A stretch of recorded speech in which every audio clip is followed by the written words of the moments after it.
The Black Narcissus by Fred M. White.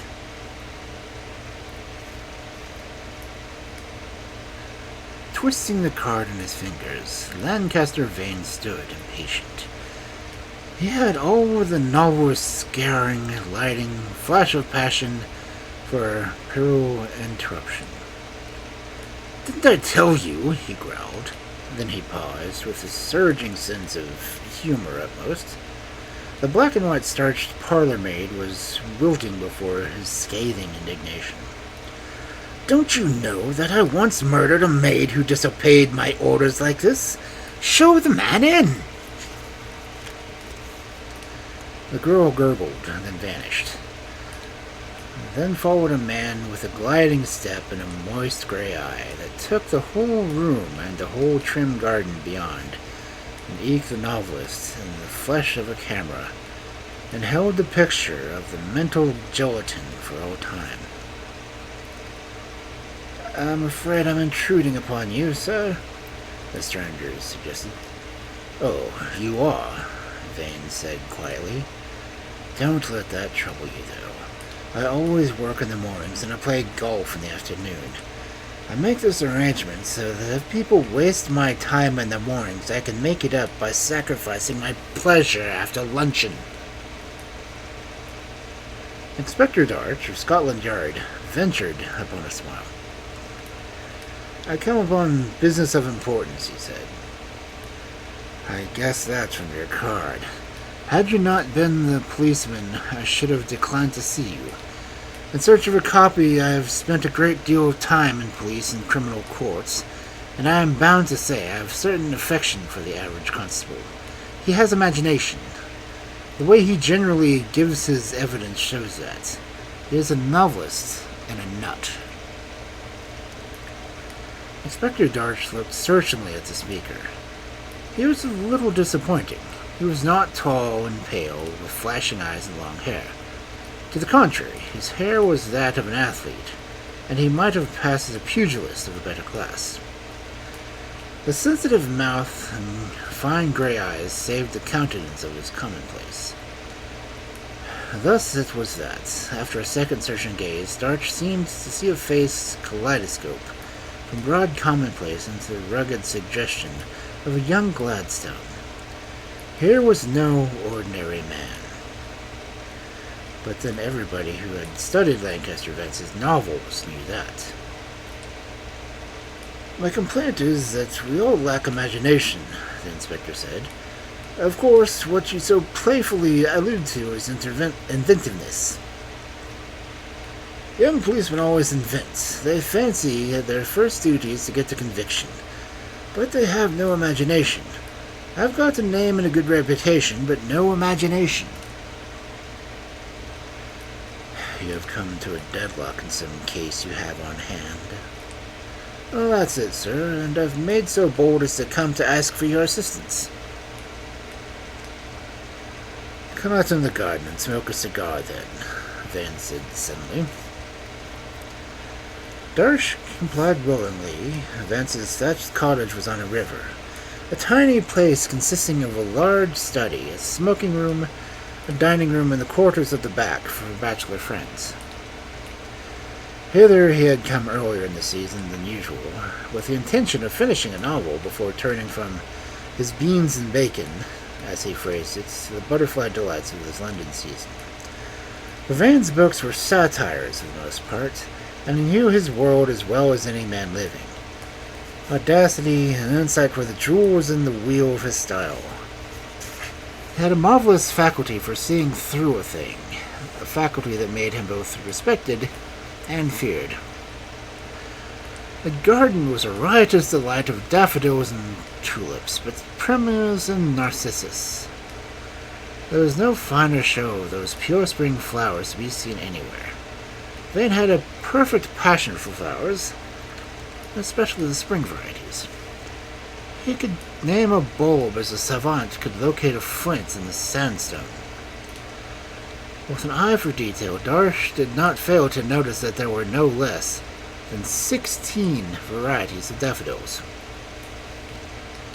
Here I live for my work and my flowers, said Vane. When down here I smoke a pipe and live more or less on fish and bacon. When I'm in town I am nice over my wine and critical to rudeness over my friends' cigarettes. Are you fond of flowers, Mr. Darch? At present I am deeply interested in them, Darch replied. And thereby hangs the tale, said Vance. Do go on. There, I knew you were a man for me, Darch said admiringly. Vane smiled. Even for a novelist is only a man in disguise. Heavens, if I'd only got that insight of yours. It's a murder case, sir. You have a murder case on hand that utterly puzzles you? Vane had dropped thoughtfully, pulling in a rusted garden seat, where he was thoughtfully pulling on his pipe. And the matter is not remotely connected with flowers, he concluded. Got it again, sir, the delighted Darsh exclaimed. You see, it's like this. I've read all your books, indeed. I've read most novels that make for a study of humanity, and I don't deny that I've learned a lot that way. Have you really? Vane said quietly. I don't mind your little joke, sir. I've learned that an innocent man can show exactly the same terror as a guilt caught red-handed. I've learnt, but no matter. And many a time it has struck me what a wonderful detective a first-class novelist would make. I don't mean in little things, such as tracking criminals and the like. I mean in elucidating big problems. When we exhaust every avenue, his imagination would find a score of others, especially if he has a good physical knowledge, as you men. Now I've got a case on hand that I believe you can solve for me, sir. Possibly, said Vane, but where does my psychological knowledge come in? Seeing that there is no suspect, and that the victim is a stranger to me. The victim is no stranger to you, Mr. Vane. I found that out, and because you know him, and because of your novels, I'm here today. This is getting interesting, Vane murmured. The victim? Ernst Van Oot. He was found dead in his cottage at Primal last night, and there is not the slightest trace of the murderer. Van Noop lived in his house quite alone, and he seemed to have no hobby or occupation beyond his little garden and greenhouses. Except when he was spouting sedition in Hyde Park on Sundays, said Vane. I'm sorry to hear about this, really. Van Noop was a perfectly harmless creature, and its heart as gentle as a child. A little eccentric, but that was all.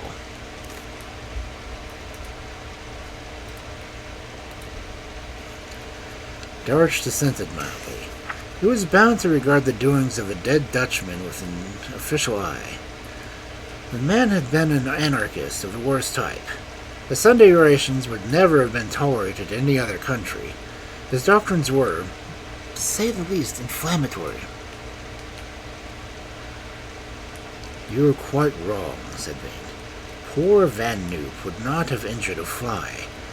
In his way, the man is a genius, and genius must have an outlet, or an apt to become changeable upon the rates.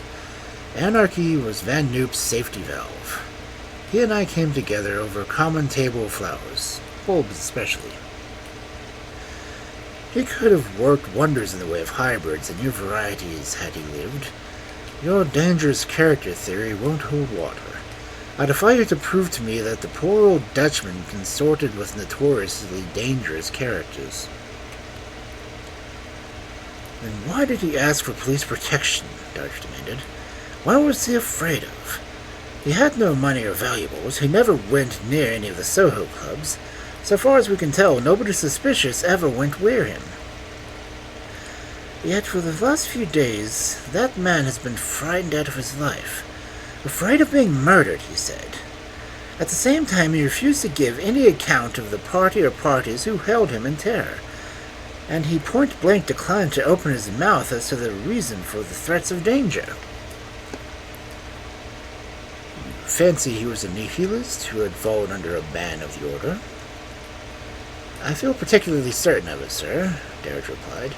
He has been murdered by those people, and they left no trace behind. That is why I'm here." Vane smiled in a manner calculated to annoy anybody but a detective. "I don't fancy you are wrong to suspect the imagination of a novelist," he said. "Especially to a novelist who knows the victim. I don't know the murderer any more than you do, but I'll prophesy for you once. Within a week you shall have the assassin within your hands. Come, isn't that the assertion enough for even a writer of fiction?"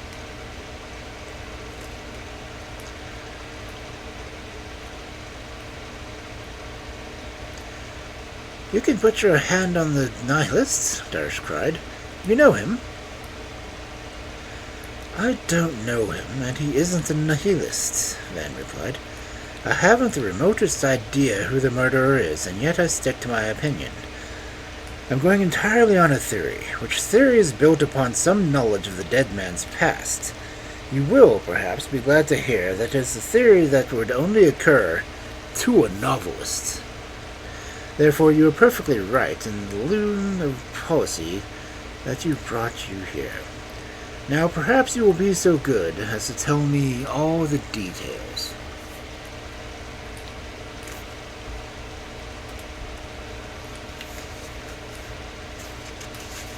"The details are nil, practically," Hart replied. "The policeman on duty near Van Noop's cottage had certain special orders. He noticed that the door was not open late in the afternoon, and he could not make anyone hear. And then he burst open the door and found Van Noop lying dead in the kitchen with a wound on his side. There were no signs of violence. Indeed, Van Noop must have been taken quite by surprise, for just under his heel, as if he had stepped upon it, was a small squashed onion." "Onion!" Vane cried. "An onion! Great Scott!"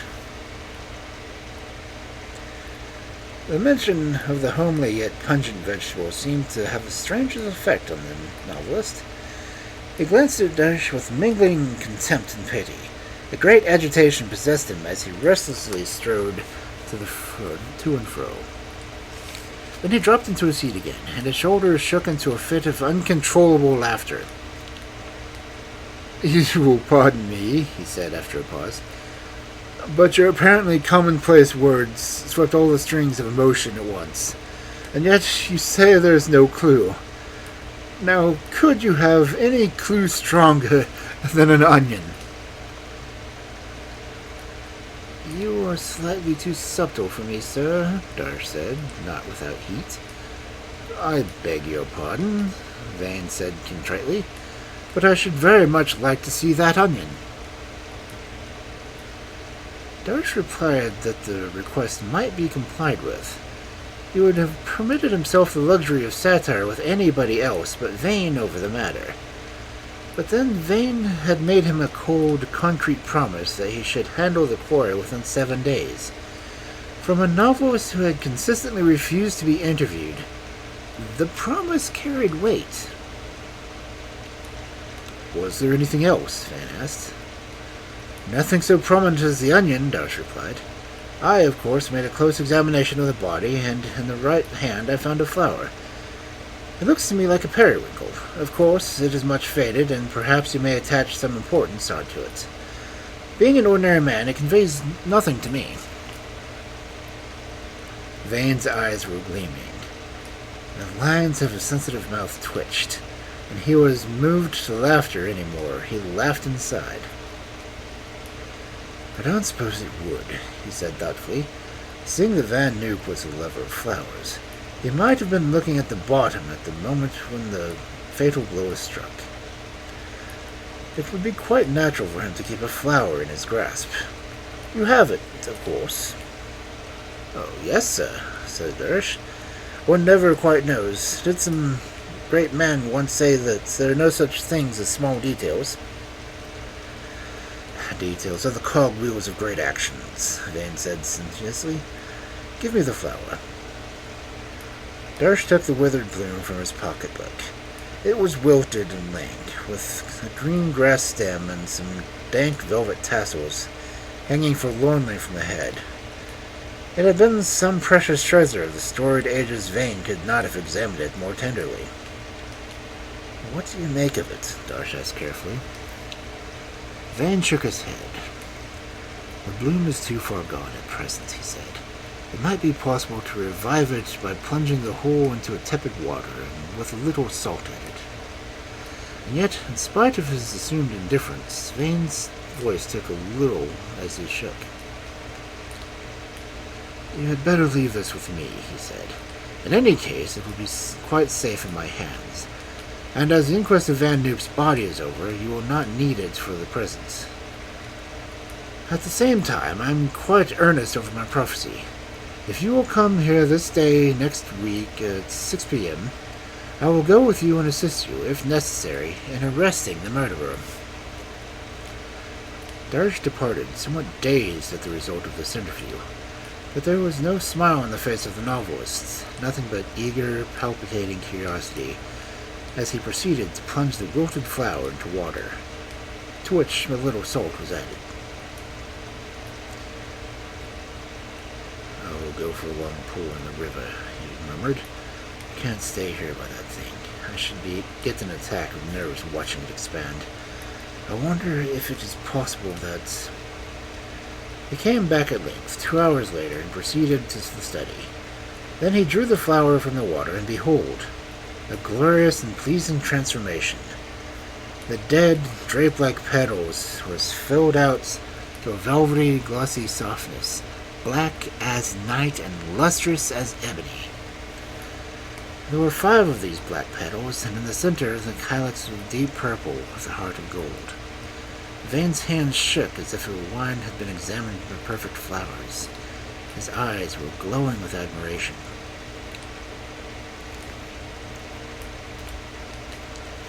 He flicked the water from it and dried it carefully. Then he held it where the sun might play upon the velvety luster and shine upon the perfect dead blackness. Vane's eyes were like those of a mother gazing at a child back from the gates of death. "Now I know what Van Noop was hinting at," he said. "He said he'd put a fortune in his pocket, and he was right. And I'm the only living man who has been yet permitted to look upon a black Narcissus."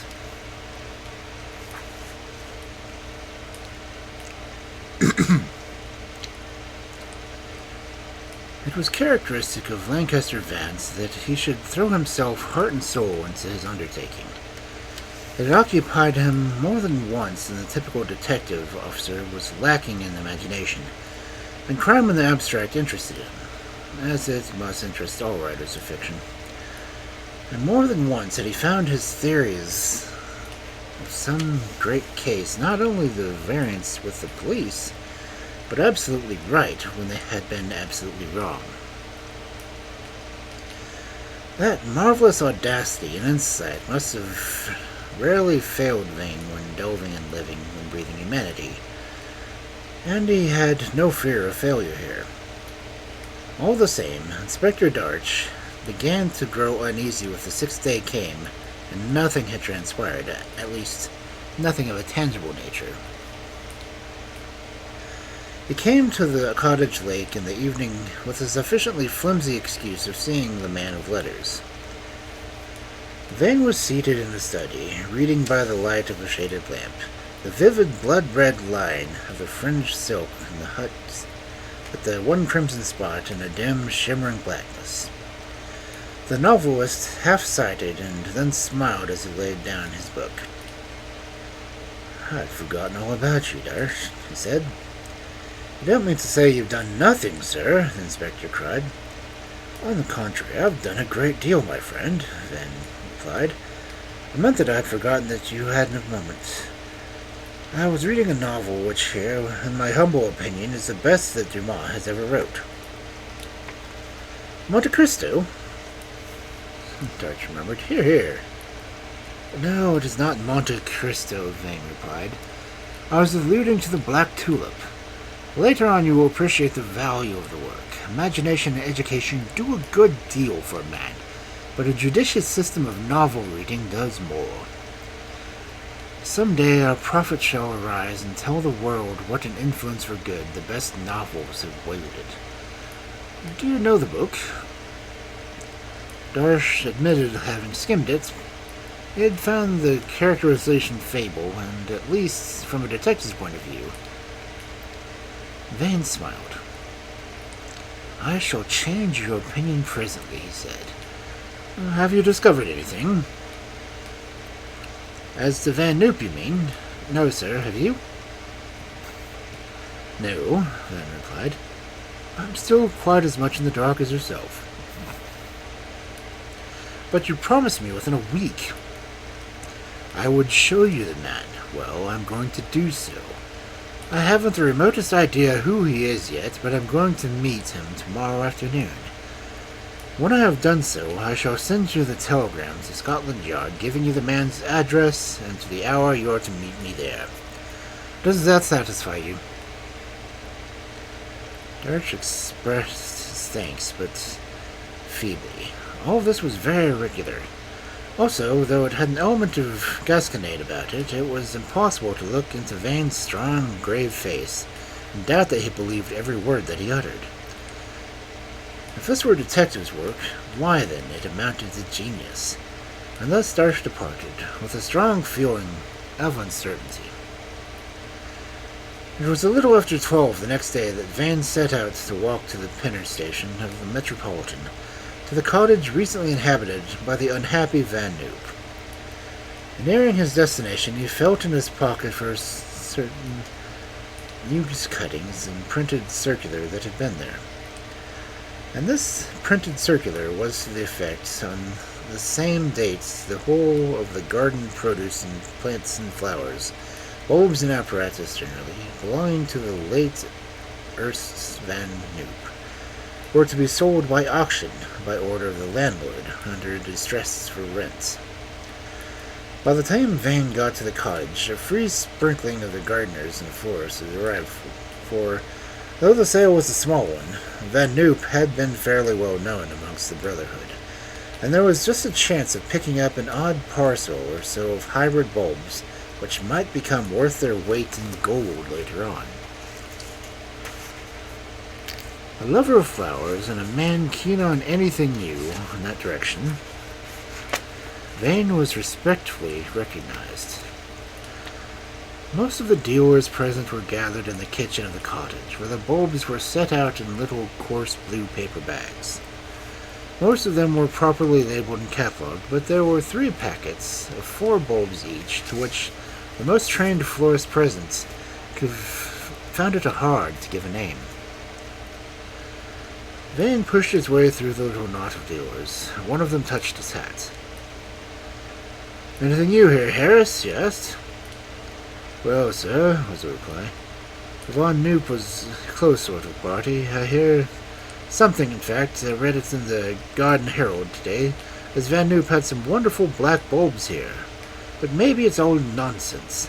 I can't make head or tail of those little packets yonder, and I should be sorry to risk a sovereign for the chance of them turning out to be nothing beyond the common. The other bulbs look good, but we could show a fine variety." "I'll speculate," said Vane. "There's a commission for you, Harris. You can go up to £5 for each of these particular packets, but not a penny beyond. Of course, it will be throwing money your way, but nothing venturing, nothing win. And it may be possible that the Garden Herald was right, and Van Noop had invented a black tulip after all." Vane had spoken loud enough for everybody to hear. Then he left the cottage and strode down with the air of a man who has important business before him. He came back later and lounged in the cottage unconcerned, with a pipe in his mouth. A small knot of buyers were still lingering there.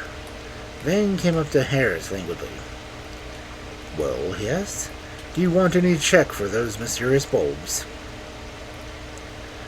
"No, sir," Harris replied, "and in my opinion, you've quite well out of it. I bet up to £5 and the stranger raised me a sovereign a bag, and I dropped it, of course. There he is. You haven't got a chance to see an amateur enthusiast at his best, but he's only a foreigner." With this, the finest insular contempt, Vance glanced carelessly at the sight, stooping figure, and thin, pinched features of a man who had incurred the florist's displeasure. The eyes he could not see, for they were behind glasses.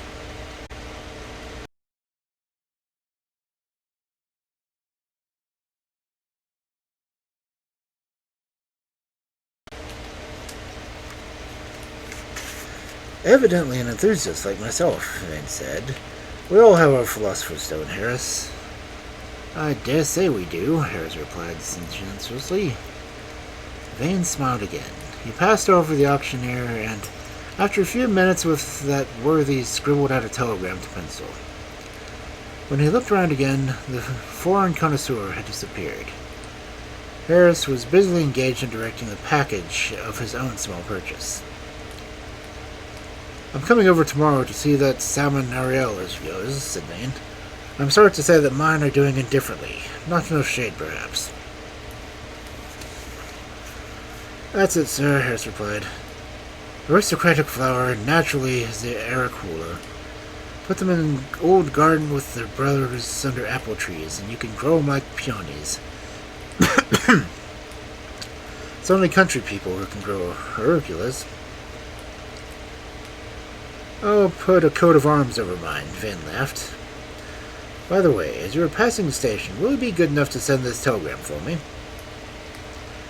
The telegram merely contained an address, followed by a single figure, and was directed to Darch's registered address at Scotland Yard. To the casual reader, it conveyed nothing. Then Vane made his way to the road. He walked for a mile or two until he came, at length, to a pretty little cottage, a double-fronted, one-story affair covered with creepers. There was a long garden in front, a garden deep sunken between trim, thick hedges, and black soil of which was studded with thousands of flowers. Hyacinthus, tulips, narcissus, nothing was wanting. Vane's artistic eye reveled in the lovely sights. He stood thus feasting his soul on the mass of beautiful colors before him. The more important mission was forgotten for a moment. There was something of envy in Vance's glance, too, for with all his lavish outlay he could not produce blooms like these. And the owner of the place was obviously a poor man. Better soil, perhaps, Vane muttered. Perhaps it's because these beauties the whole attention of the grower. Flowers want more attention than most women. When those gladiolas come into bloom... Vane paused in his ruminations as the owner of the cottage came out. He had a black velvet skull cap on the back of his head, around which gray hairs straggled like a thatch. As he stood in the path of the setting sun, Vane noted the long, slender hand and a heavy signet ring on the right little finger. They were not the hands of a toiler or workman, and yet they indicated both strength and resolution. I'm admiring your flowers, he said. They're absolutely perfect. I'm an enthusiast myself, but I have nothing like this.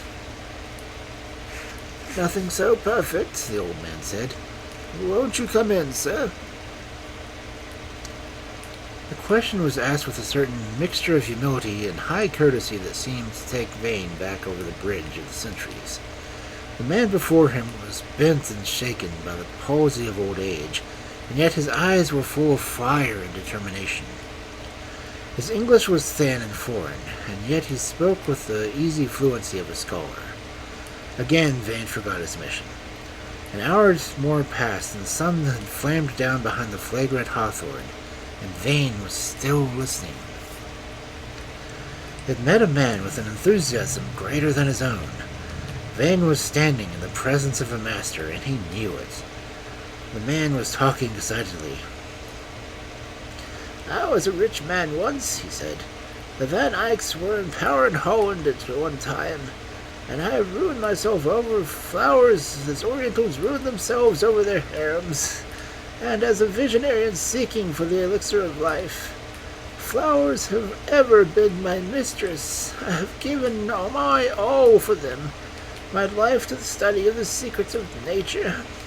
If I could only go down in posterity as inventor of something. A black tulip, perhaps, Vane suggested. The dark eyes behind the glasses flashed. Vane looked at his watch. "Oh, yes," Van Eyck cried. "It was that fascinating romance that first set me thinking. Perhaps you, too, have had your dreams, sir." "I confess it," Vane smiled. "You see, I'm a novelist as well as a florist. I'm still sanguine of seeing a black and velvety black flower. It was soft-stemmed when it comes, and, as you know, it will be a bulbous plant." "Perhaps I shall be able to show it to you." Van Eyck spoke quietly, yet with a thrill in his voice. His hand trembled with something more than the weight of years. His glance wandered towards the house. "I had it almost within my grasp 5 years ago," he said. "I was living near Amsterdam then. You should have seen my hybrids, black and white, and with patches, and the black predominating.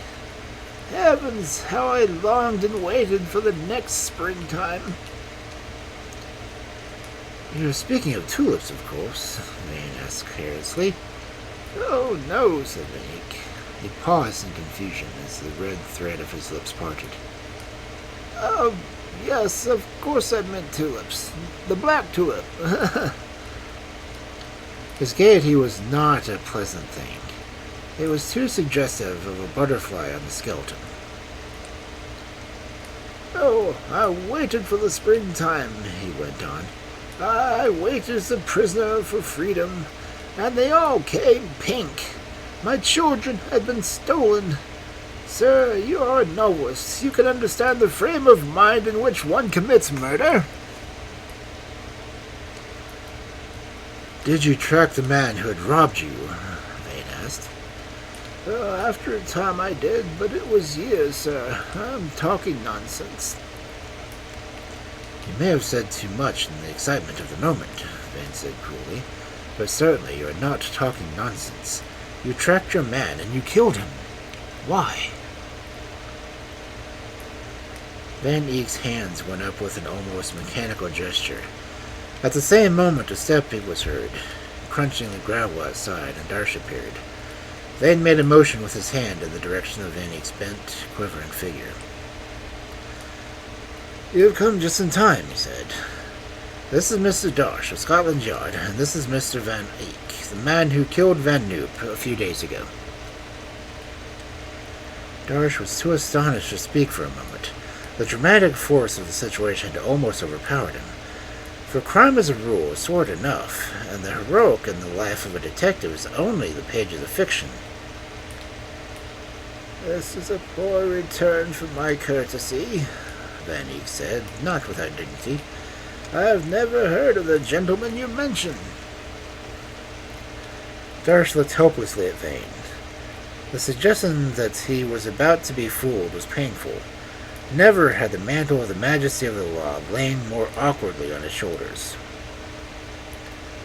"It is quite possible," Vane said, "that you have never heard of Van Noop by that name. But assuredly you know all about the man as Piner, the man who was murdered, and some whose bulbs today fetch for £5 a packet, or nearly £2 per bulb." "I have not heard of that."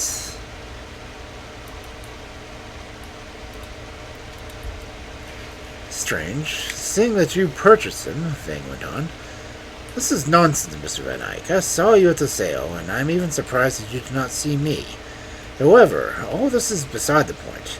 You bought those bulbs at an extravagant price because you believed that they were the bulbs of the black—" "There is not a black tulip in this world." "Who said anything about a black tulip?" Vane retorted. "You were after was a black Narcissus. Perhaps you will deny the existence of that?" "I should like to see it above all things." A sneer passed over Vane's head. He stepped close to Van Eyck and opened his overcoat. And the lapel of his coat, the stem carefully preserved in water, he wore Van Noop's black Narcissus. The flower was slightly ragged at the edges, but it was all there, like a lovely woman past her prime. The effect was staggering. Van Eyck fell as if some unseen power had beaten him to his knees. "Where did you get that?" he said hoarsely. "Where did you get it?" "Surely you need not ask the question," said Vane. "It was in the one Van Noop was holding in his hand at the time you murdered him." Van Eyck rose slowly to his feet. He made no further denial of the grave charge, but seemed to be absolutely unconscious of the danger hanging over his head. He had only eyes for the flower in Vane's coat. Darsh watched the scene with some lively admiration. "Let me see it. Let me hold it," said Van Eyck. He spoke like a man in a dream. "I don't care what you do. I don't care what happens to me, as long as I can hold that flower in my hand. You need not be afraid. I will not injure it. Injure it, bah! Would a mother injure her firstborn? I have sold my soul for it as Faust sold his for Marguerite." His eyes had grown soft and pleading. It seemed impossible to believe that this gentle, quivering creature could have the blood of a fellow creature on his hands. Vane passed the flower over, and in spite of a glance of disapproval from Derek, it seemed like madness to hand over the prisoner's custody the strongest link of evidence against him, and how frail that link was. Van Eyck bent over the flower and pressed it to his lips. "This is mine," he said. "Mine. For 20 years I've labored to attain this result. Another hand grew it, another hand tended it, another hand fostered it. But the child is mine. Van Noop stole my black and white hybrids 2 years ago. And from this developed this. He has been no more than a clod who has made the frame and varnished the canvas, for the picture is mine, and I killed him." The confession was out at last. Darsh stepped forward. The man was merged in the official. For a moment he forgot to admire Vane in the wonderful way in which he had elucidated the mystery. He became a mere detective again. "I must warn you," he said, "that all you say will be taken in evidence against you." Van Eyck smiled. Then he handed the black Narcissus back to Vane. "What does it matter?" he said. "What does anything matter? I've seen all the fond hopes of years gratified. I can die happy. I care nothing whatsoever whether Van Noop or myself gets the credit for the black Narcissus, as long as it is there. He robbed me, I found him, and I killed him. Killed him with the very thing I coveted in his hand. He died with it in his hand, and I never knew it." "It is 2 years since I tracked Van Noop to England, after he robbed me. But then I settled down in his cottage, waiting my time. And for 2 years he lived within a mile of me, and I never knew it, never found it out. Last Sunday I was in London. I was passing through Hyde Park when I heard an anarchist addressing the mob. Something in his voice compelled me to draw near. It was my man, the man who had robbed me of the best part of my life. I followed him home. I found where he lived, and I waited my opportunity. And it came. I slipped into the cottage when the door was opened, and there he was, bending over a pot with a flower growing in it. I made a noise, and he turned and saw me. I fancied that it was his fear that caused him to break the flower in the pot, but I had only eyes for my foe. Then with a knife I had struck him in the heart, and he died without a murmur. For an hour I remained there, searching the house, but I could not find what it was I was searching for. I was looking for the black Narcissus, gentlemen. That is all. One question, said Vane. Had you been hanging around Van Noop's cottage? For 3 or 4 weeks, yes, Van replied. I was seeing for my opportunity. Is it possible that he might have discovered this? Oh, it is possible. All these things are possible. Why? I was merely asking for any information, said Vane. There was a point to be cleared up, and you have done it for us. I'm sorry for this, very sorry. It seems a pity that so fine and innocent a beautiful piece should be mixed up in a sordid crime like this. Vane shrugged his shoulders. There was no trace of fear in his eyes now.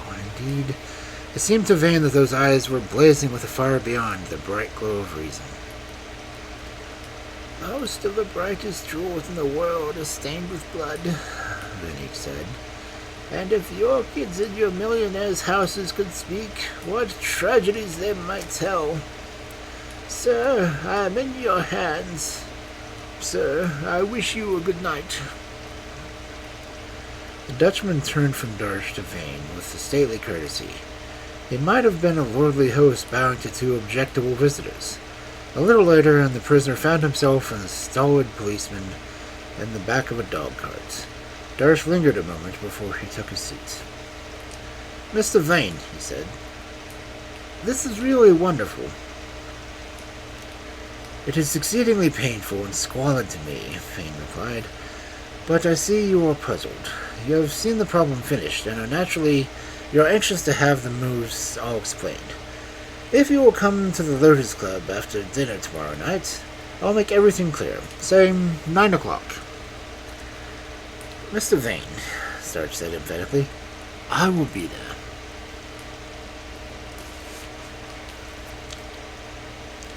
Part 3.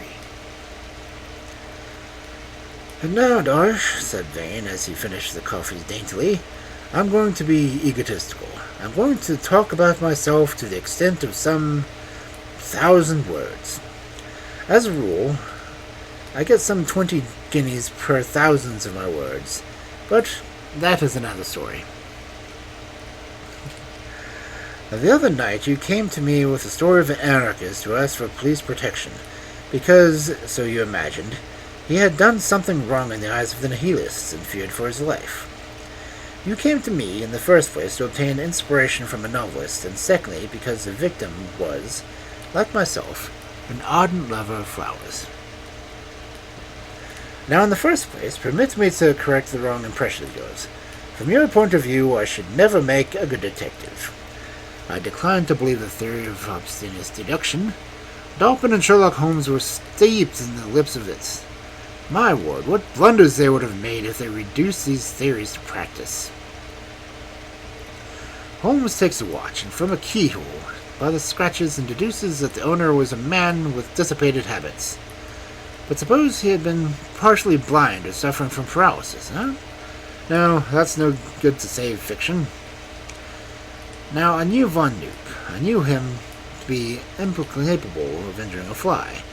His socialism was merely a safety valve. The man might have been a visionary, but he didn't know about flowers what wasn't worth knowing.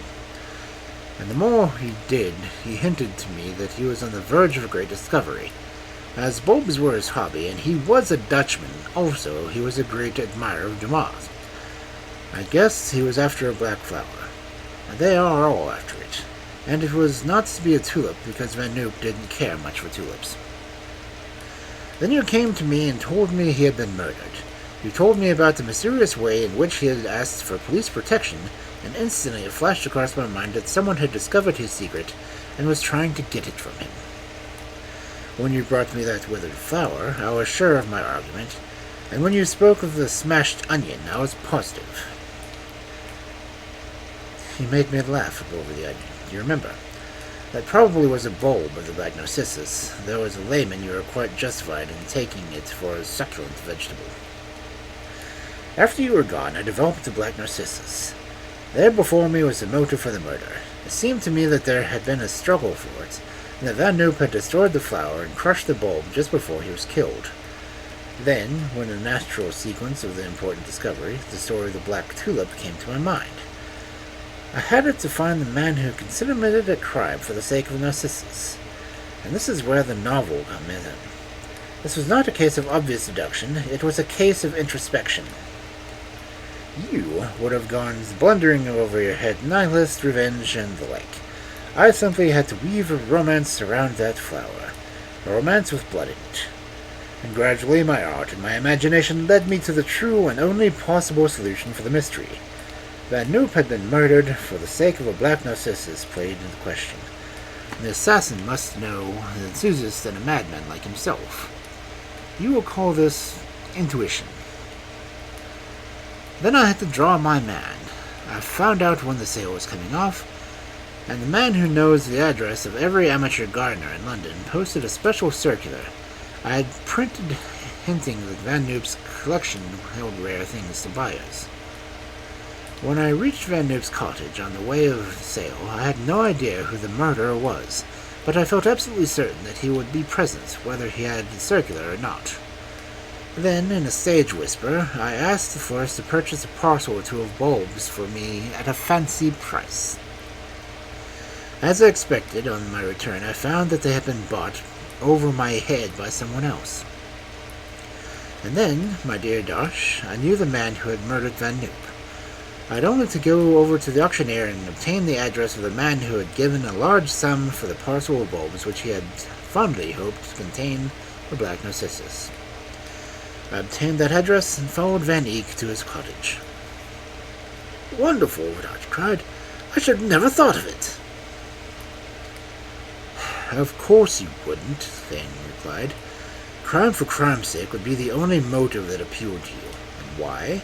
Because it is impossible for the detective trained in the ordinary way to appreciate and understand the poetic side of crime. And yet I defy you to find anything more sordid in this case. The whole thing is absolutely medieval. In this prosaic age it seems extraordinary that a man should commit murder for the sake of a flower. And yet, in Van Eyck, you have a man who would have done not shed a drop of blood for all the mines of Gondola." "You're right, sir," said Darch thoughtfully. "I was also right. I knew that the man with imagination would be required here, and I found him. But I don't mind confessing that I should never have dreamt the connection with the crime with a simple flower." "You might," said Vane. "When everything else failed, you would probably have started to look out of the owner flower, going to the theory that the dead man had snatched it from the coat of the murderer. Another time, perhaps, I may show you the detective theory that can be worked out in another fashion. And the next time you find an onion, be sure it is an onion and not a priceless bulb worth a king's ransom."